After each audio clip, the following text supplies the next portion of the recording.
तुमच्या सभोवती किंवा कुटुंबामध्ये कुणीही जर फ्रिक्वेंटली एखादी गोष्ट विसरत असेल, कधीकधी वेळेचं भान राहत नसेल व घरातील जवळच्या व्यक्तीलासुद्धा ओळखत नसेल, एन्झायटी तसेच डिप्रेशन सारखे होत असेल, इतकंच काय तर आवश्यक दिनचर्येमध्ये सुद्धा बिघाड होत असेल, प्लॅनिंग करणं, घरचे प्रॉब्लेम सॉल्व न करणं, एखाद्या वस्तूचे, जागेचे तसेच व्यक्तीचे नाव विसरणं, रिसेंट घडलेल्या घटनासुद्धा विसरणं, ड्रायव्हिंग करताना प्रॉब्लेम्स येणं, तर तुम्ही त्याच्याकडे दुर्लक्ष करू नका.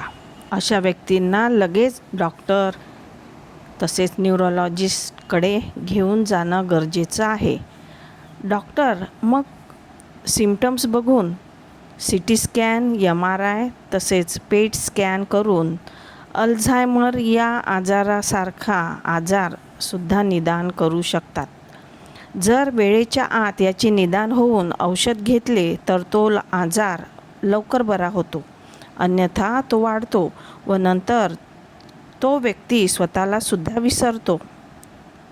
अल्झायमरमुळे वयानुरूप एक विशिष्ट प्रोटीन कण ब्रेनमध्ये जमा व्हायला लागतात व न्यूरॉन टिश्यू डॅमेज व्हायला लागतात. त्यामुळे ब्रेनचे फंक्शन बिघडायला लागते.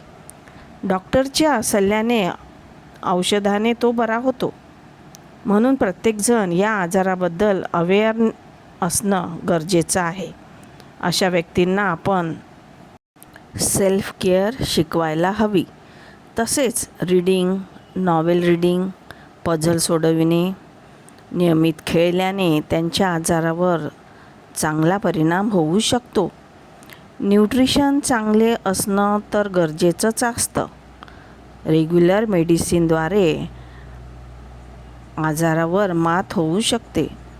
तर मग ठेवा लक्ष स्वतःवर किंवा कुटुंबावर. धन्यवाद.